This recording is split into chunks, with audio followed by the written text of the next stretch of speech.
SMS হবে তোমাদের সকলকে স্বাগত। আজ আমরা আলোচনা করব সোমপ্রকাশ পত্রিকার ঠিক গুরুত্ব কতখানি, অর্থাৎ ইতিহাস রচনার উপাদান হিসেবে সোমপ্রকাশ পত্রিকার গুরুত্ব কি, অথবা সোমপ্রকাশ পত্রিকা থেকে কি কি জানা যায়, এরকম ধরনের কোনো প্রশ্ন যদি আসে তাহলে তার উত্তর যাতে তোমরা লিখতে পারো, ঠিক সে ধরনের উত্তরটি আমরা এখন লেখার চেষ্টা করব। তো প্রথমে আমরা দেখে নিই যে এই প্রশ্নের উত্তরে আমরা ভূমিকা হিসাবে ঠিক কি লিখব। 1858 খ্রিস্টাব্দে বিদ্যাসাগর মহাশয়ের উৎসাহে দ্বারকানাথ বিদ্যাভূষণ এই সোমপ্রকাশ পত্রিকাটি সম্পাদনা করেছিলেন। পত্রিকাটি প্রকাশিত হয়েছিল 1858 খ্রিস্টাব্দে এবং এই পত্রিকাটি ভারতবর্ষের ইতিহাস রচনার ক্ষেত্রে একটি গুরুত্বপূর্ণ উপাদান হিসাবে বিবেচিত হয়ে থাকে। আর যেহেতু পত্রিকাটি সোমবারে অর্থাৎ প্রতি সপ্তাহের সোমবারে প্রকাশিত হতো, তাই এই পত্রিকাটির নাম হয়েছে সোমপ্রকাশ পত্রিকা। পত্রিকাটি প্রতি সোমবার প্রকাশিত হতো, অর্থাৎ প্রতি সপ্তাহে প্রকাশিত হতো, সুতরাং পত্রিকাটি হচ্ছে সাপ্তাহিক পত্রিকা। তাহলে আমরা ভূমিকায় ঠিক কি লিখবো সেটা 2 লাইন লিখে নিতে পারি। ভূমিকা।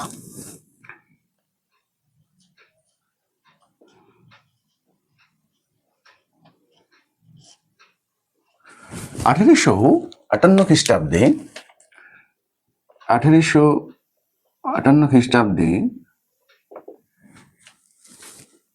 বিদ্যাসাগর অর্থাৎ ঈশ্বরচন্দ্র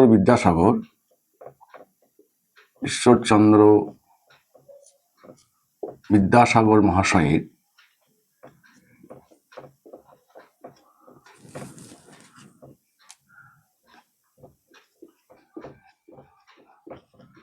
সাগরের উৎসাহে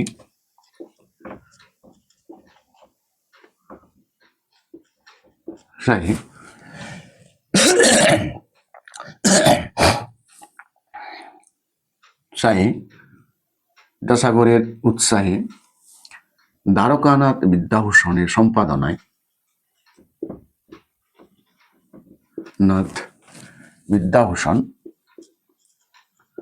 বিদ্যাভূষণের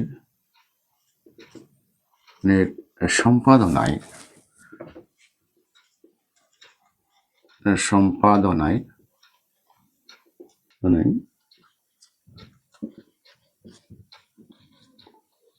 প্রকাশিত সোমপ্রকাশ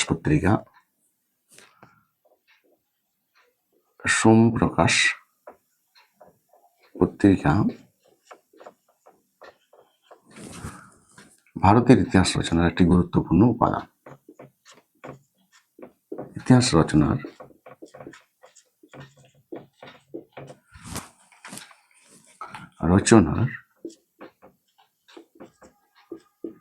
একটি গুরুত্বপূর্ণ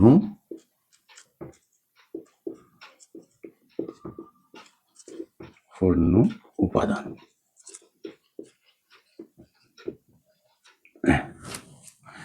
এ হচ্ছে ভূমিকা। এরপরে আমরা হেডলাইন করব সম্পাদক বা সম্পাদনাটা। সম্পাদনা একটা হেডলাইন করি। আচ্ছা,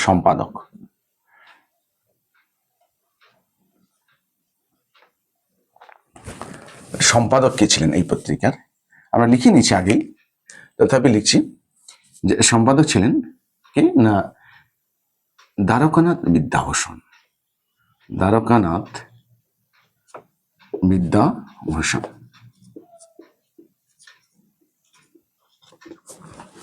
ঈশ্বরচন্দ্র বিদ্যাসাগরের প্রেরণায় এই দ্বারকানাথ বিদ্যাভূষণের সম্পাদনায় এই পত্রিকাটি প্রকাশিত হয়। এখন দ্বারকানাথ বিদ্যাভূষণের সঙ্গে ঈশ্বরচন্দ্র বিদ্যাসাগরের একটা গভীর সম্পর্ক বা তাদের মধ্যে একটা অত্যন্ত মধুর সম্পর্ক ছিল, সেটা আমরা একটু আলোচনা করে নিতে পারি। অর্থাৎ এই যে সোমপ্রকাশ পত্রিকা, সেই সোমপ্রকাশ পত্রিকাটা ঠিক কোন প্রেক্ষাপটে প্রকাশিত হয় এবং কেন দুজন মিলে এই পত্রিকাটি প্রকাশের একটা ব্যবস্থা করে। আমরা জানি যে বিদ্যাসাগর মহাশয় সংস্কৃত কলেজের অধ্যক্ষ ছিলেন, অর্থাৎ প্রিন্সিপাল। ঠিক ওই কলেজেরই সহকারী অধ্যাপক পদে যোগদান করেছিলেন এই দ্বারকানাথ বিদ্যাভূষণ মহাশয়। এবং দ্বারকানাথ বিদ্যাভূষণ মহাশয় ও ঈশ্বরচন্দ্র বিদ্যাসাগর দুজনেই একই কলেজে কর্মক্ষেত্রে নিয়োজিত ছিলেন এবং স্বাভাবিকভাবেই দুজনের মধ্যে একটা গভীর সম্পর্ক, এবং তাই বিদ্যাসাগর মহাশয়ের প্রেরণায় এই দ্বারকানাথ বিদ্যাভূষণ মহাশয় এই পত্রিকাটি সম্পাদনা শুরু করে। এই পত্রিকায় বিদ্যাসাগর মহাশয়ের বহু রচনাবলী প্রকাশিত হয়েছিল। 1858 খ্রিস্টাব্দে এই পত্রিকাটির প্রথম প্রকাশ শুরু হয়। পরবর্তীকালে কি হয় না, পরবর্তীকালে এই পত্রিকাটি 1878 খ্রিস্টাব্দে বন্ধ হয়ে যায়। কেন বন্ধ হয়ে যায় না, তোমরা জানো যে 1878 খ্রিস্টাব্দে Lord Lytton vernacular press act pass করেন, অর্থাৎ ভারতীয় সংবাদপত্র আইন পাশ হয়, এবং সেই সংবাদপত্র আইনের ধারা অনুসারে যেহেতু এই সম্প্রকাশ পত্রিকায় জাতীয়তাবাদী মত প্রকাশ করা হতো, তাই সেই অপরাধে এই পত্রিকাটি 1878 খ্রিস্টাব্দে বন্ধ করে দেওয়া হয়। পরবর্তীকালে আবার 1880 খ্রিস্টাব্দে সরকারের কাছে এই পত্রিকা একটা মুচলেখা দেয় যে সরকারি নিয়ম কানুন যা থাকবে সেগুলি মেনে চলা হবে, এবং এই মুচলেখার ভিত্তিতে 1880 খ্রিস্টাব্দে পুনরায় তা প্রকাশের কাজ শুরু হয়। 1898 খ্রিস্টাব্দে এই পত্রিকাটি পুরোপুরি বন্ধ হয়ে যায়। তাহলে আমরা লিখতে পারি যে প্রথম প্রকাশটা সেখানে লিখিনি, আচ্ছা এখানে লিখে নিয়েছি প্রথম প্রকাশটা। প্রথম প্রকাশিত হয়, যেহেতু আমরা আগে লিখেছি তবুও লিখছি যাতে এই তোমাদের বুঝতে সুবিধায়। প্রথম প্রকাশিত হয় 1858 খ্রিস্টাব্দে। মাঝখানে কি হয় না, 1878 খ্রিস্টাব্দে তা কি হয়, বন্ধ হয়ে যায়, তার প্রকাশ সরকার বন্ধ করে দেয়।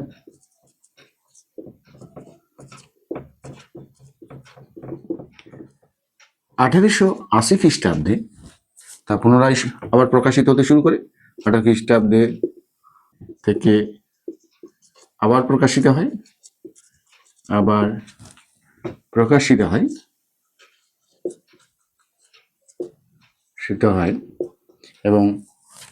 1898 খ্রিস্টাব্দে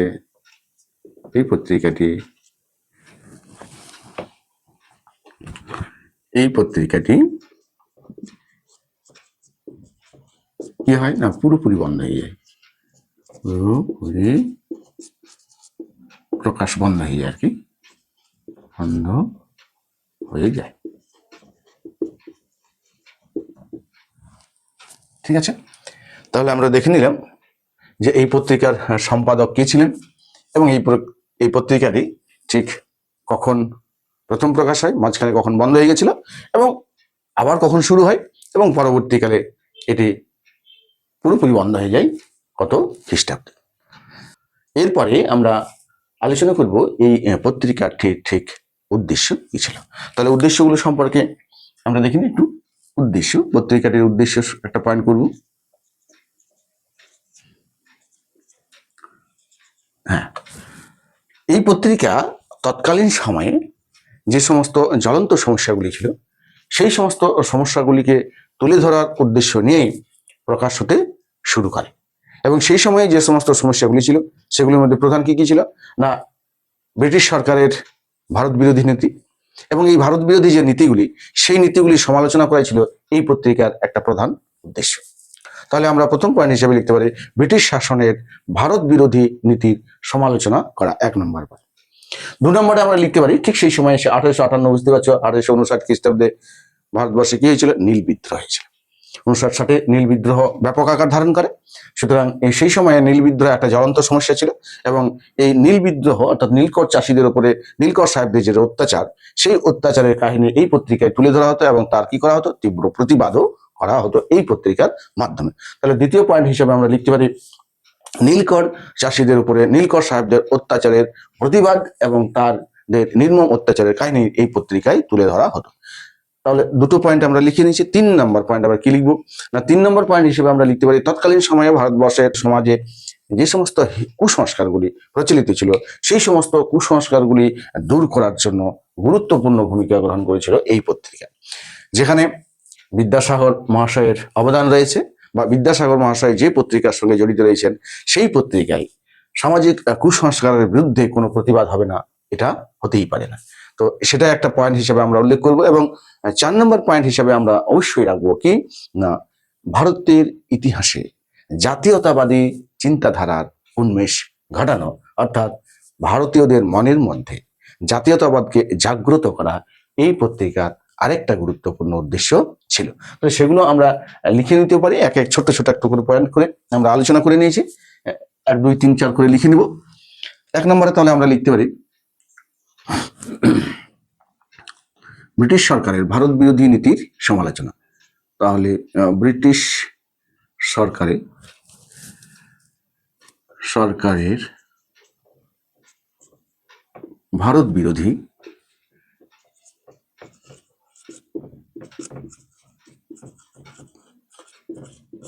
নীতির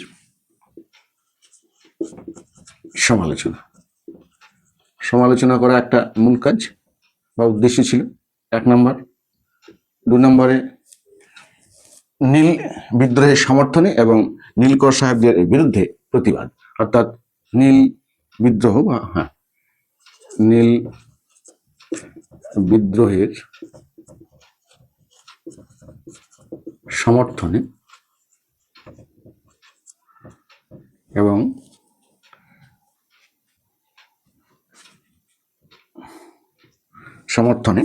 এবং নীলকর সাহেবদের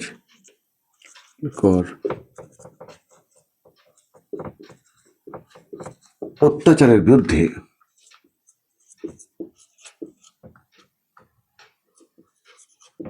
সমালোচনা,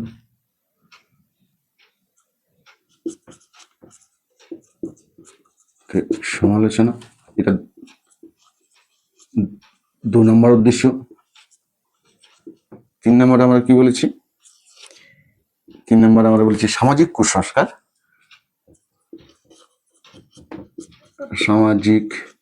সেটা লিখিয়ে নি,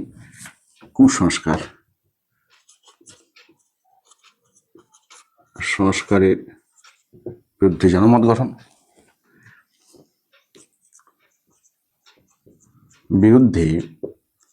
জনমত গঠন,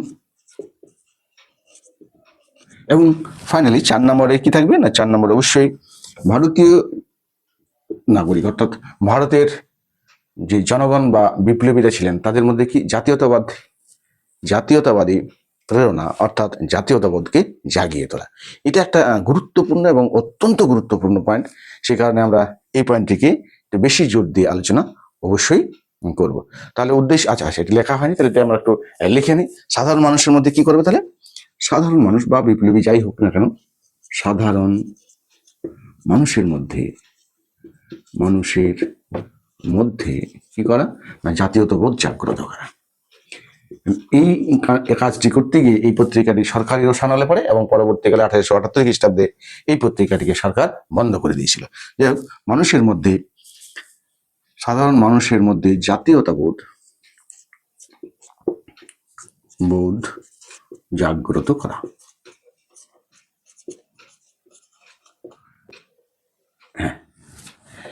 এই উদ্দেশ্যটি বরং আমরা বলতে পারি যে বিদ্যাসাগর মহাশয়ের খুব একটা সমর্থন হয়েছিল তেমন কিন্তু নয়। কারণ আমরা পরবর্তীকালে আলোচনা হয়তো করব যে যখন বিদ্যাসাগর মহাশয়ের জীবনী বা ভারতবর্ষের ইতিহাসে তার অবদান সম্পর্কে আলোচনা করব, তখন দেখতে পাবো যে বিদ্যাসাগর মহাশয় কিন্তু এক জায়গায় তিনি মন্তব্য করছেন বা তার কর্মকাণ্ড দেখে আমরা এটা বলতে পারি যে বিদ্যাসাগর মহাশয় কিন্তু মনে করতেন যে ব্রিটিশ শাসন ভারতীয় জনগণের পক্ষে কল্যাণকর, অর্থাৎ ব্রিটিশ শাসনের বিরুদ্ধে তিনি ছিলেন, এই কথাটা বলা যাবে না। তাহলে তারপরে আমরা কি দেখে নেব? তারপরে আমরা দেখে নেব এই পত্রিকার ঠিক গুরুত্ব কতখানি। তাহলে আমরা পরের পয়েন্টটি করবো, সেটা হচ্ছে গুরুত্ব।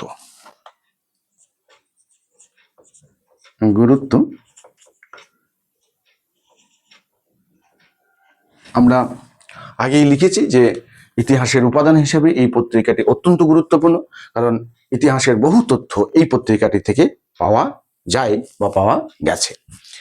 তাই গুরুত্বটি আমরা অত্যন্ত গুরুত্বের সঙ্গে আলোচনা করব।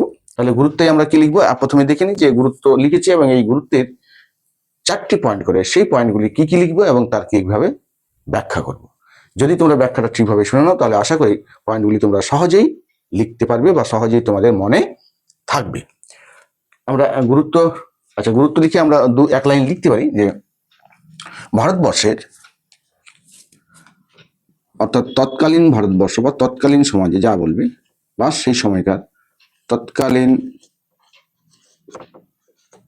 ভারতীয়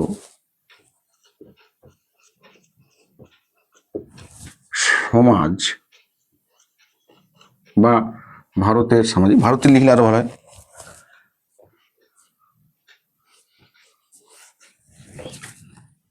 ভারতের সামাজিক ও রাজনৈতিক ইতিহাস রচনার জন্য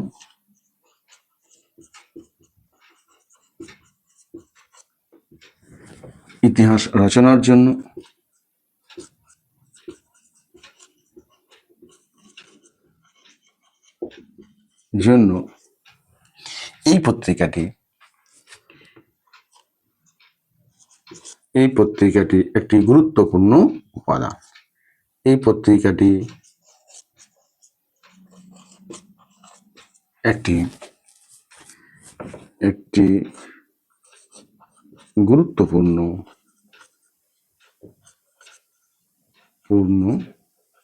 উপাদান। কেন, সেগুলি আমরা পরে এক এক করে পয়েন্ট হিসাবে আলোচনা করব। তাহলে তারপরে আমরা পয়েন্টগুলো এক একে লিখে নিই। আচ্ছা, ইতিহাস রচনার লিখে নাও। শোনার জন্য এই পত্রিকাটি একটি গুরুত্বপূর্ণ উপাদান। তাহলে এটা মুছে নিই। আমরা রাজনৈতিক গুরুত্ব হিসেবে লিখতে পারি। তাহলে আমরা প্রথম পয়েন্ট হিসেবে লিখব 1 নম্বর দিয়ে বা ক দিয়ে লিখতে পারি রাজনৈতিক গুরুত্ব।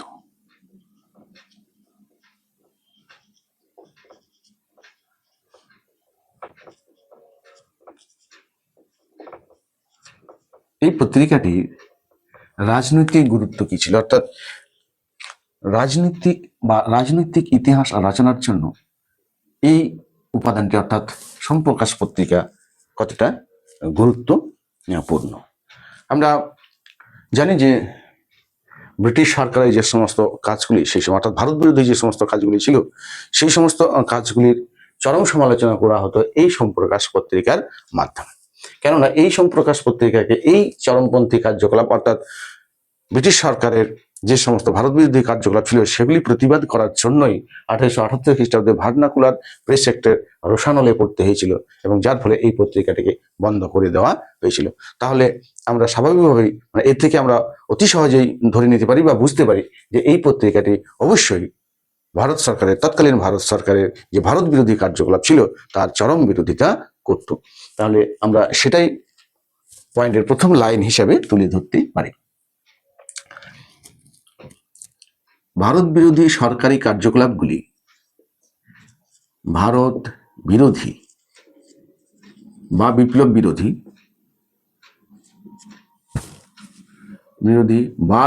বিরোধী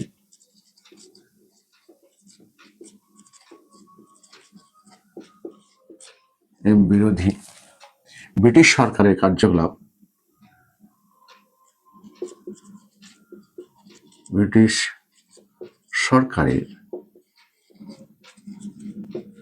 কার্যকলাপ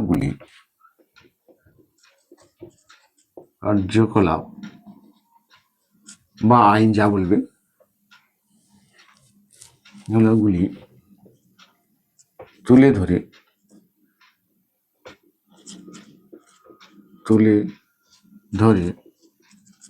কি করা হতো, তার সমালোচনা করা হতো, কঠোর সমালোচনা করা হতো। তাই বলা হয়ে থাকে যে এই পত্রিকাটি হচ্ছে ভারতবর্ষের প্রথম পত্রিকা, যে পত্রিকা সরাসরি ইংরেজদের বিরুদ্ধে কি করতো, রাজনৈতিক কার্যকলাপ, অর্থাৎ ইংরেজদের রাজনৈতিক কার্যকলাপের সমালোচনা করত। এই পত্রিকাতেই এই সমালোচনাটা প্রথম দেখা গিয়েছিল। এরপরে আমরা আরেক দু এক লাইন এই সম্পর্কে লিখতে পারি। সেটা হচ্ছে যে সোমপ্রকাশ পত্রিকা কি করতো না, সাধারণ মানুষকে এই বিপ্লবী কার্যকলাপে কি করতো, প্রেরণা যোগাতো।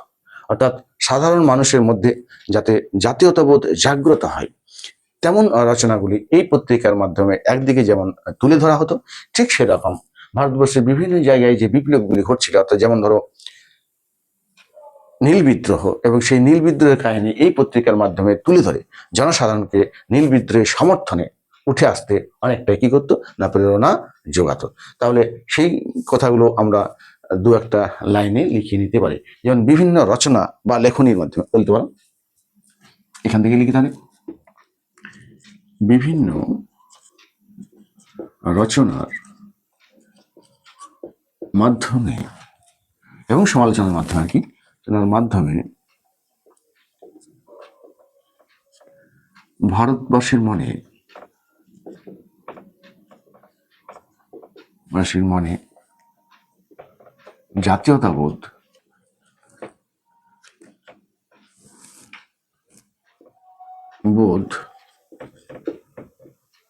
জাগ্রত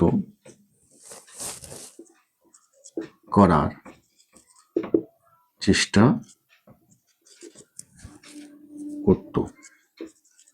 ঠিক আছে, তাহলে এইটুকু লিখলেই হবে, এর বেশি আমরা লিখছি না, কারণ অনেকগুলো পয়েন্ট রয়েছে, 4-5টি পয়েন্ট আমরা লিখবো, সুতরাং যতটা সংক্ষেপে লিখে যাই ততটাই ভালো। এরপরে আমরা দেখব সামাজিক গুরুত্ব, অর্থাৎ সমাজের কি কি বিষয়গুলিকে এই পত্রিকার মাধ্যমে তুলে ধরা হতো। তাহলে ক্ষয় লিখব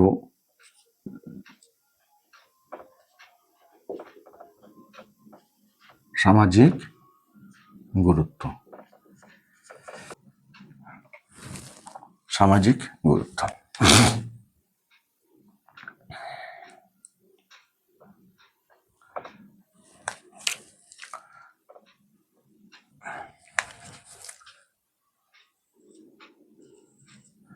সামাজিক গুরুত্বতে আমরা কি লিখব, আগেই বলেছি যে পত্রিকার সঙ্গে ঈশ্বরচন্দ্র বিদ্যাসাগর মহাশয়ের নাম জড়িত রয়েছে, সেই পত্রিকায় সমাজ সংস্কার সম্পর্কে আলোচনা করা হবে না, এটা কখনোই হতে পারে না। কারণ বিদ্যাসাগর মহাশয়কে আমরা একজন বিখ্যাত সমাজ সংস্কারক হিসেবে জানি, এবং এই অবসরে বিদ্যাসাগর মহাশয়ের সমাজ সংস্কার সংক্রান্ত বিষয়গুলি সম্পর্কে আমরা দু এক কথা আলোচনা করে নিতে পারি, যাতে করে এই সামাজিক গুরুত্বের যে পয়েন্টগুলি লিখবো সেই পয়েন্টগুলি তোমাদের সহজেই মনে থাকে। তাহলে কি কি পয়েন্ট লিখবো মূলত এই সামাজিক গুরুত্বে? না, সামাজিক গুরুত্বে আমরা জানি যে বিদ্যাসাগর মহাশয় এর সবচেয়ে বড় যে কাজ সেটা হচ্ছে কি না, নারী শিক্ষা, অর্থাৎ নারীদের নিয়ে তিনি কিন্তু অত্যন্ত বেশি ভাবতেন। তৎকালীন সময়ে ভারতবর্ষের যে সমাজ, বিশেষ করে আমাদের এই বাংলার সমাজে নারীদের উপরে অত্যন্ত একটা অবিচার করা হতো। বাল্য বিবাহ সেই সময়ে যেমন প্রচলিত ছিল, তেমনি কৌলিন্য প্রথা প্রচলিত ছিল, পুরুষেরা বহু বিবাহ করতেন। অপরদিকে বিধবা বিবাহের প্রচলন ছিল না। স্বাভাবিকভাবেই দুটো সমস্যায় তখন ভারতীয় সমাজ ব্যবস্থাকে একেবারে কি অত্যন্ত সঙ্গীন করে তুলেছিল। এছাড়া সেই সময়ে বিধবা বিবাহের প্রচলন না থাকার ফলে বহু নারী বৈধব্য যন্ত্রণা ভোগ করতেন। এই সমস্যাগুলি বিদ্যাসাগর মহাশয়কে অত্যন্ত ব্যথিত করে তুলেছিলেন। পরবর্তীকালে বিদ্যাসাগর মহাশয় নারীদের মধ্যে শিক্ষা বিস্তারের জন্য, তোমরা জানো যে বিদ্যাসাগর মহাশয় বিদ্যালয় পরিদর্শক হিসাবে চাকরি করেছিলেন, এবং সেই সময়ে বর্ধমান সহ আরো বেশ কয়েকটি জেলায় তিনি ঘুরেছিলেন, এবং সেখানে প্রায় 35টি মতো বালিকা বিদ্যালয় স্থাপন করেছিলেন। বিধবা বিবাহ চালু করার জন্য তিনি 1000 স্বাক্ষর সম্বলিত একটি আবেদনপত্র সরকারের কাছে জমা দিয়েছিলেন, যার ফলশ্রুতি স্বরূপ 1856 খ্রিস্টাব্দে বিধবা বিবাহ আইন পাশ হয় আর কি। তাছাড়াও তিনি আর কি করেছিলেন না, তিনি বাল্য বিবাহের বিরুদ্ধে জনসমর্থন গড়ে তোলার জন্য একটা চেষ্টা করেছিলেন। তবে শেষ পর্যন্ত এটা বলতে হয় যে তিনি তার জীবন দশায় তার এই আন্দোলনগুলি সুফল দেখে যেতে পারেননি। কারণ একসময় তিনি বিরক্ত হয়ে এই সমস্ত আন্দোলনের ব্যর্থতায় ক্লান্ত হয়ে শহর থেকে তিনি চলে গেছিলেন ঝাড়খণ্ডের ওই কর্মাটার বলে একটা আদিবাসী এলাকায়, এবং সেখানে বেশ কিছুদিন জীবনযাপন করেছিলেন। তো এই হচ্ছে বিদ্যাসাগর মহাশয়ের যে সামাজিক সংস্কার, তার অতি সংক্ষিপ্ত একটি রূপ। কেন বললাম না, বলছি এই জন্যই যে বিদ্যাসাগর মহাশয় যে সমস্ত সামাজিক সংস্কারগুলি ভারতবর্ষের ইতিহাসে করেছিলেন বা সংস্কারের চেষ্টা করেছিলেন, সেই সমস্ত সংস্কারগুলিকে অত্যন্ত গুরুত্ব সহকারে এই পত্রিকায় তুলে ধরা হতো সামাজিক সংস্কার হিসাবে। তাহলে সেগুলো আমরা এক এক তাহলে এবার লিখে নিতে পারি। প্রথমে আমরা লিখে নেবো তাহলে বাল্য বিবাহ।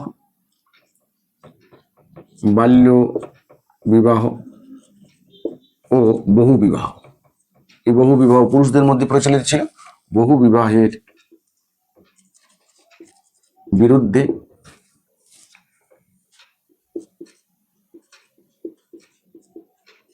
এবং নারী শিক্ষা, অর্থাৎ আমরা বলতে পারি বিধবা বিবাহটা লিখে নিই প্রথমে। বিধবা বিবাহ, নারী শিক্ষা, শিক্ষার সপক্ষে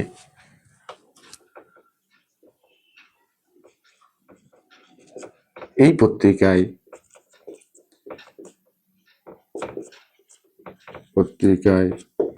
জোরালো কি করে প্রচার করা হতো, জোরালো প্রচার করা হতো। এবং সেই সময়ে যে সমস্ত সামাজিক কুসংস্কারগুলি অত্যন্ত গভীর আকার ধারণ করেছিল, সেগুলিকে দূর করার জন্য জনগণের মনের মধ্যে এর বিরুদ্ধে একটা প্রতিবাদের ঝড় যাতে জাগ্রত হতে পারে, তার জন্য এই পত্রিকাগুলি অনবরত প্রচার চালিয়ে গিয়েছিল। আমরা তাহলে 1 নম্বর রাজনৈতিক গুরুত্ব, 2 নম্বরে সামাজিক গুরুত্বে কি লিখলাম, বাল্য বিবাহ ও বহু বিবাহের বিরুদ্ধে এবং বিধবা বিবাহ ও নারী শিক্ষার সপক্ষে এই পত্রিকায় জোরালো প্রচার করা হয়। যার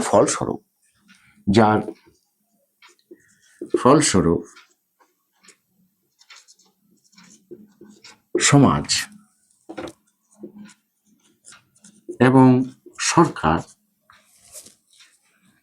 এবং সরকার এই ব্যবস্থা, এই যে কুসংস্কার, এই কুসংস্কার গুলির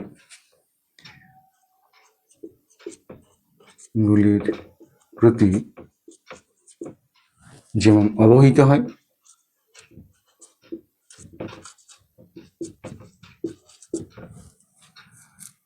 হয় তেমনি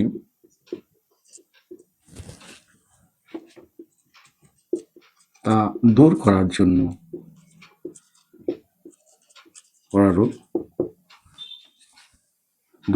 জন্য সচেষ্ট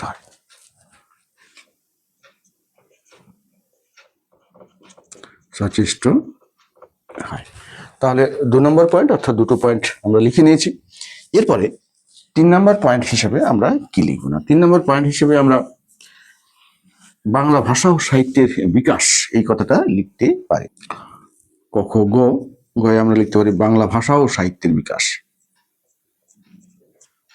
বাংলা ভাষা ও সাহিত্যের বিকাশ।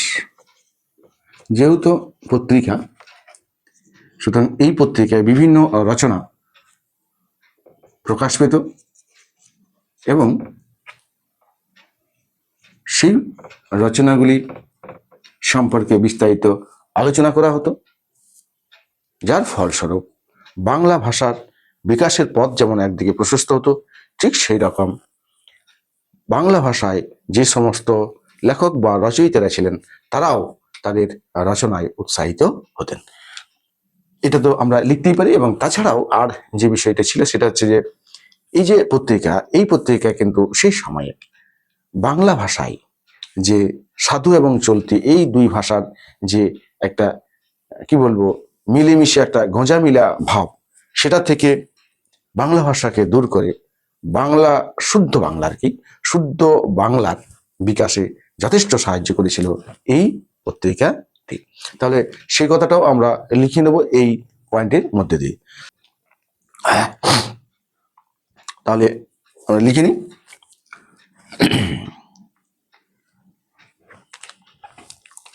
শুদ্ধ বাংলা ভাষা বাংলার বা বাংলা ভাষার বিকাশে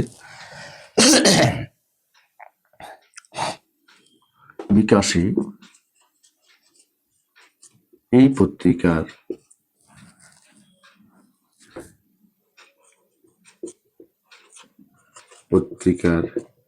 বিশেষ অবদান রয়েছে।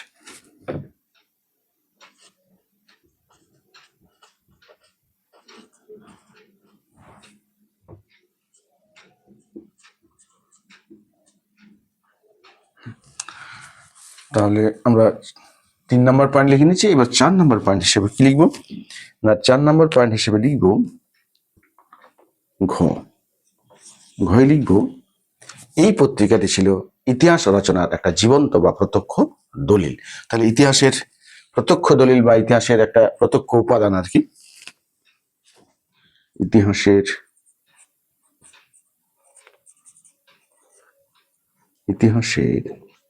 প্রত্যক্ষ দলিল।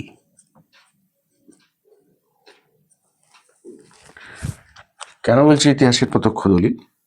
কারণ তৎকালীন সময়ে যে সমস্ত ঘটনাগুলি ঘটত সেই সমস্ত ঘটনাগুলিকে একেবারে অবিকৃত অবস্থায় সরাসরি এই পত্রিকার মাধ্যমে তুলে ধরা হতো। সুতরাং এই যে তথ্য, সেই তথ্যগুলিকে ইতিহাসের আমরা প্রাথমিক উপাদান হিসাবে উল্লেখ করতেই পারি। যা কি করতো না, যা সেই সময়কার একটা সমাজের বাস্তব চিত্রকে তুলে ধরতো। তাহলে সেই কথাটাই আমরা এখানে লিখে নিতে পারি।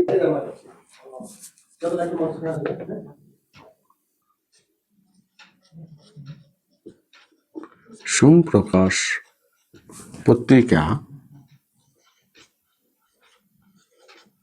তৎকালীন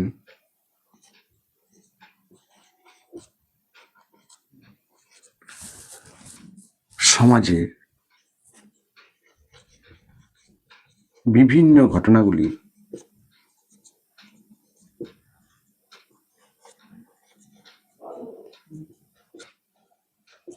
সরাসরি তুলে ধরতো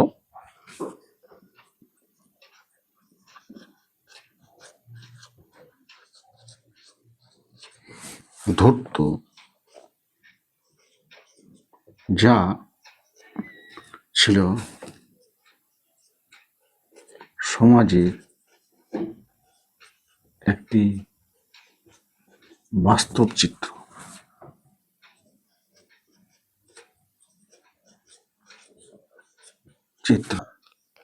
এবং ইতিহাসের প্রাথমিক উপাদান।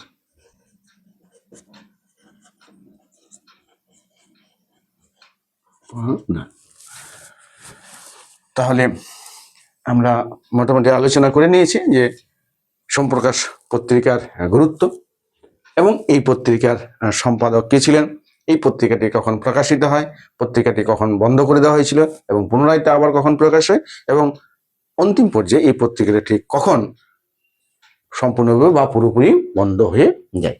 শেষের দিকে আমরা আলোচনা করেছি এই পত্রিকাটির ঠিক গুরুত্বগুলি কি কি। তাহলে আজকের আলোচনা এই পর্যন্তই, পরে দেখা হবে আবার কোনো একটা নতুন ভিডিওতে।